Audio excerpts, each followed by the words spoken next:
A body is found on a hillside overlooking Los Angeles.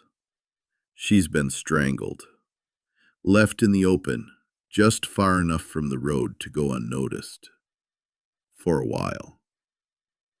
At first, it looks like a single, brutal crime, but then it happens again. Another woman, same method, same kind of disposal. And then, again, different victims, but the same pattern begins to emerge. Women are being approached, controlled, and killed with disturbing consistency. Investigators start asking the question no one wants to answer. Is this a serial killer? But something doesn't quite fit, because the level of control, the repeated method, the way these crimes unfold, it feels like more than one person could be involved.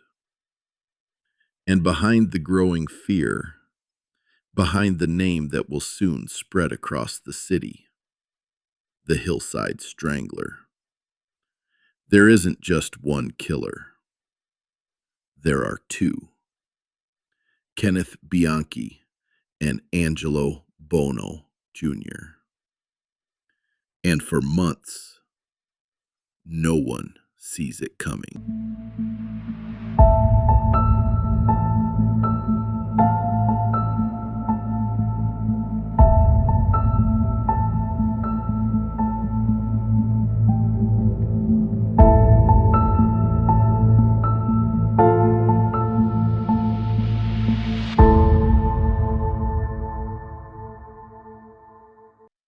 October 1977, Los Angeles. The city is loud, constant, alive. But beneath that noise, something quieter is beginning. A body is discovered near the Ventura Freeway. 19-year-old Yolanda Washington. She's found partially unclothed. There are marks on her wrists, her ankles, her neck. Ligature marks. Investigators quickly determined she had been sexually assaulted and then strangled. This wasn't random. There are signs of restraint, of control. Whoever did this didn't just attack. They managed the situation. At first, it's treated as a single homicide. Tragic, but not unusual for a city this size. There's no name for a suspect. No pattern yet. Nothing to suggest this is anything more than one isolated crime. But some details don't sit right. The bindings, the method, the way the body was left behind. Not hidden, but not obvious either. It suggests something deliberate, not rushed, not entirely chaotic. And then, less than 2 weeks later, another body is found. Different victim, but the same signs begin to surface. Restraint, strangulation. And just like that, the possibility investigators hoped to avoid starts to take shape. Because this doesn't look like coincidence anymore. It looks like a pattern. And if it is a pattern, then whoever is responsible is still out there. What began as a single case is starting to repeat. On Halloween night, 15-year-old Judith Miller disappears. She doesn't come home. At first, it could be anything. A runaway, a misunderstanding. But days later, she's found. Her body shows the same signs investigators are beginning to recognize. Restraint, assault, strangulation. Now there are multiple victims, and the similarities are getting harder to ignore. Then, November 6th, another victim. 21-year-old Lissa Caston. She had a routine, a job, a life that didn't put her on the margins. And that changes everything. Because now the victims aren't fitting into one category. They're not all runaways. They're not all vulnerable in the same way. They're different, which means the person or people responsible aren't targeting just one type. They're selecting opportunity. And that makes the situation far more dangerous. Investigators start asking a new question. How are these victims being controlled so quickly? Because there are signs of restraint, but very little evidence of prolonged struggle. In several cases, it raises a possibility that the victims may have initially complied. Not because they trusted the situation, but because they believed they had to. And if that's true, then whoever is responsible isn't just using force. They're using something else. Authority, deception, confidence. And whatever method they're using, it's working. Early November 1977. By now, investigators aren't just looking at isolated cases. They're looking at a pattern, and patterns come with questions. How are these victims being approached? How are they being controlled? So quickly, with so little resistance, because the evidence keeps pointing to the same thing: restraint, control, compliance. And then witness reports begin to surface, not all at once, not perfectly consistent, but similar enough to matter. A car pulled over, flashing lights, someone claiming authority. It's not confirmed in every case, but it's enough to raise a chilling possibility. The killer may be pretending to be law enforcement. And if that's true, that changes everything. Because when someone believes you're a police officer, they don't run. They stop. They listen. They follow instructions. They answer questions they don't have to answer. And by the time something feels wrong, they're already under control. Inside a car, away from the street, away from anyone who might help. At that point, the situation shifts. Control becomes dominance, and escape becomes nearly impossible. Investigators begin to understand this isn't just physical violence. It's psychological, calculated, a method that may have been used more than once. And if that's the case, then this person isn't just dangerous. They're convincing.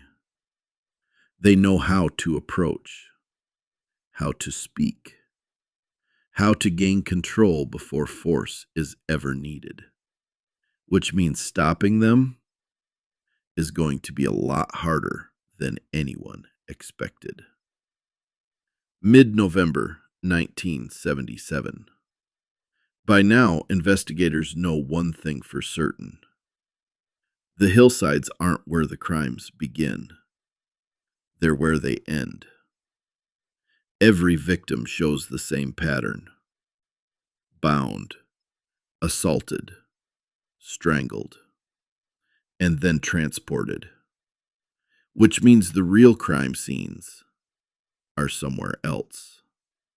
Private, controlled, hidden from view. As detectives dig deeper, one location starts to stand out. An upholstery shop in Glendale, connected to Angelo Buono Jr. From the outside, it's unremarkable, just another business.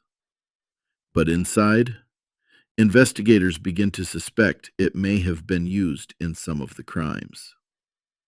Not the only place, but possibly one of them. A space where victims could be taken, where doors could close, where control could be maintained. Because what stands out most in these cases isn't just the violence, it's the consistency, the repeated use of restraints, the same method of killing. This isn't random. It's a pattern that's being repeated again and again. And patterns like this don't happen by accident. They come from familiarity, from repetition, from someone becoming more confident over time. But there's another detail investigators can't ignore: the level of control required. Approaching victims, restraining them, transporting them. That's a lot for one person to manage, which raises a possibility, one that investigators are only beginning to consider. What if this isn't one offender? What if it's more than one? Because if that's true, then everything about this case just became more complicated. Mid-November 1977. Up to this point, the victims have varied.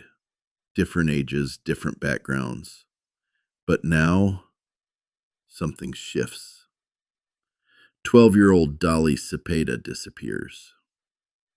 14-year-old Sonia Johnson disappears. Two girls. They leave home and don't return. At first, there's hope. Maybe they wandered off. Maybe they'll come back. But that hope doesn't last. Days later, their bodies are found on a hillside near Dodger Stadium.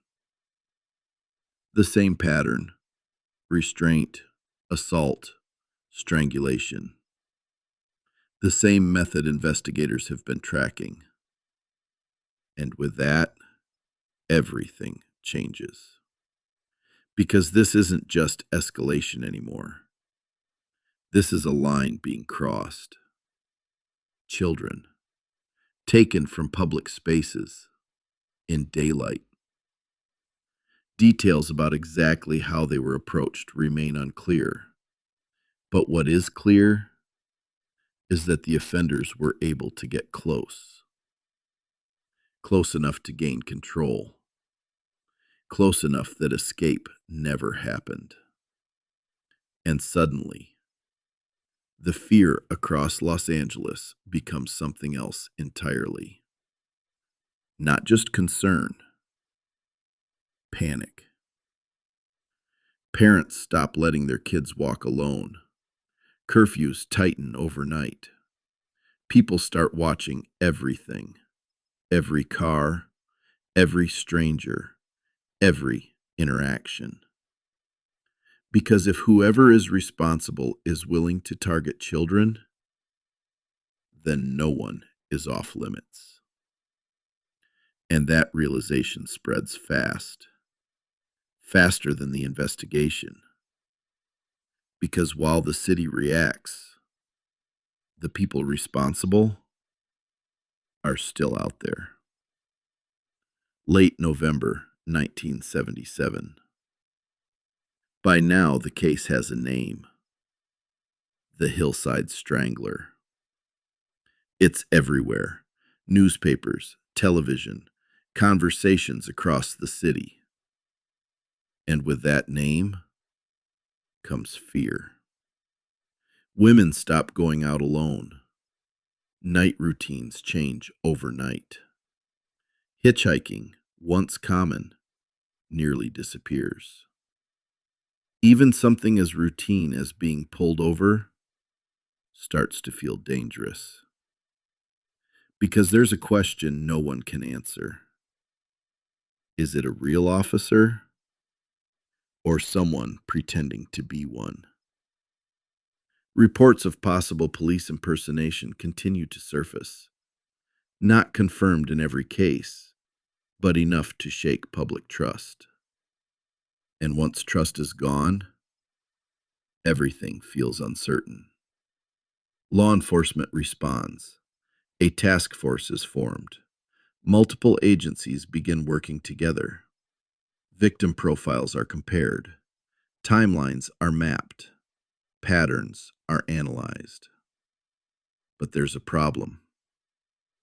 They're still working under one key assumption: that they're looking for a single offender, one suspect, one pattern tied to one person. And that assumption slows everything down.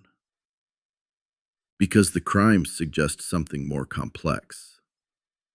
The level of control, the repeated method, the ability to approach, restrain, and move victims. It's a lot for one person to manage consistently. And while investigators focus on finding one man, the reality may be something else entirely, something harder to detect. Because if there's more than one person involved, then they're not just dealing with a killer. They're dealing with a partnership. And that kind of threat is much harder to stop. Late November into December 1977. The pattern continues. More victims are found across the hillsides. Christina Weckler, Evelyn King, Lauren Wagner. Different lives, different routines, same outcome. Each case reinforces what investigators already fear. This isn't slowing down, it's continuing. And with every new victim, the pressure builds. But something else begins to stand out. Small differences. Details that don't always match perfectly from case to case, which suggests something important. This isn't a perfect system.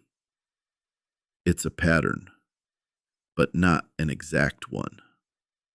There are variations, and sometimes those variations mean mistakes. Witnesses in some cases report brief glimpses, a vehicle, more than one person, nothing concrete, nothing enough to act on, but enough to raise questions. Because if more than one person is involved, that changes how these crimes are happening, how victims are being approached, how they're being controlled. It may also explain the consistency, not because it's flawless, but because it's being repeated by more than one set of hands. Investigators begin to consider the possibility more seriously now. Not just one offender, but multiple, working together. And if that's true, then the case isn't just difficult. It's something else entirely. Because while one offender can make mistakes, two can adapt. Two can cover for each other. Two can keep the pattern going longer than anyone expects. And by now, that's exactly what seems to be happening. December 1977. By now, the pattern is clear, but the fear is getting worse because the killings aren't stopping. Another victim, 17-year-old Kimberly Martin. She had already been cautious, avoiding risks, trying to stay safe. But it doesn't matter, because whoever is responsible is adapting, not relying on just one method, not limiting themselves to one type of approach. They find ways in, and once they do, the outcome is the same: restraint, control, strangulation. Then, February 1978, Cindy Hudspeth, 20 years old. This case feels different, less controlled, more rushed. Her body is placed in the trunk of her own car. The car is later pushed off a cliff along Angeles Crest Highway. It's not as calculated, not as contained. And then, just like that, the killings stop. No warning, no clear explanation. Weeks pass, then months. No new victims. And that silence feels just as unsettling as the crimes themselves. Because cases like this don't usually just end, not without a reason. And while investigators don't fully understand it yet, something has changed. Somewhere behind the scenes, the pattern has been broken. Months pass, no new victims, no clear leads. The Hillside Strangler case begins to go cold. But the silence doesn't mean it's over. Because hundreds of miles away, in Bellingham, Washington, something happens. A man is arrested, Kenneth Bianchi. At first, it looks like a separate case. 2 women murdered, different city, different timeline. But something feels familiar. The way the victims were approached, the control, the method. Investigators take a closer look, and slowly, connections begin to form. Evidence starts linking Bianchi back to California, to the same time period, to the same pattern investigators had been struggling to understand. The case that had gone quiet is suddenly active again, because Bianchi isn't just another suspect. He might be the break they've been waiting for. But as investigators dig deeper, something still doesn't fully add up. The scale of the crimes, the consistency. It feels like more than one person. Under pressure, Bianchi begins to talk. At first, he lies. He claims multiple personalities, an attempt to avoid responsibility. But it doesn't hold, because the evidence keeps building, and eventually, the truth starts to surface.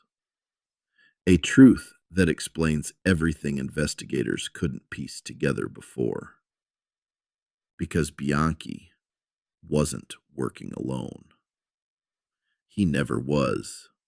And what he says next changes the entire case. Under pressure, the story finally breaks. Kenneth Bianchi confesses. Not all at once, not cleanly, but enough. And then he gives investigators the piece they've been missing the entire time. A second name.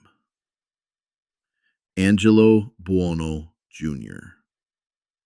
His cousin. His partner. The other half of what the public knew as the Hillside Strangler.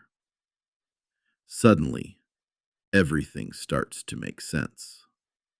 The control, the repeated pattern, the ability to approach, restrain, and move victims. This wasn't one person managing everything.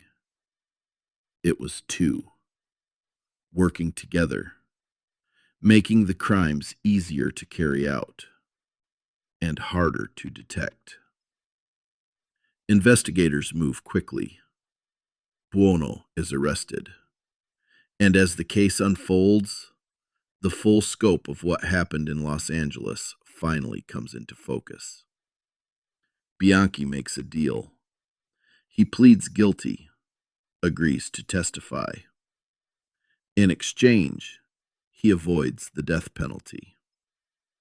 And that testimony becomes critical because it leads directly to Buono's trial. In 1983, Buono is convicted, sentenced to life in prison without parole.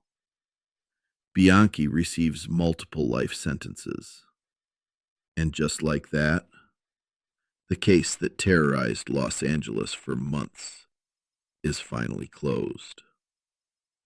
But what it revealed was something more than a single killer. It showed how much more dangerous violence can become when it's shared. The Hillside Strangler case didn't just leave behind victims.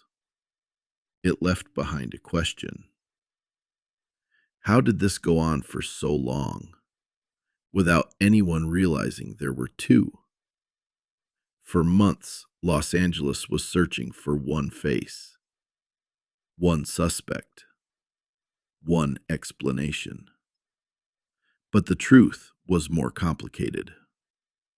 Kenneth Bianchi and Angelo Buono Jr., two people working together, blending in, using trust as a weapon. And that's what makes this case stick. Not just the violence, but how easily it hid in plain sight. Because sometimes the most dangerous threats aren't the ones acting alone. If this case made you think, or made you uneasy in a way you can't quite explain, follow Unsaid Case Files. New episodes dive deeper into the details others miss, the patterns, the psychology, and the parts of the story that don't always make the headlines. Leave a review. It helps more people find the show. And share this episode with someone who thinks they've heard every true crime story out there. Because chances are, they haven't heard this one like this. This has been Unsaid Case Files. And remember, sometimes the most important parts of a story are the ones that were never meant to be seen.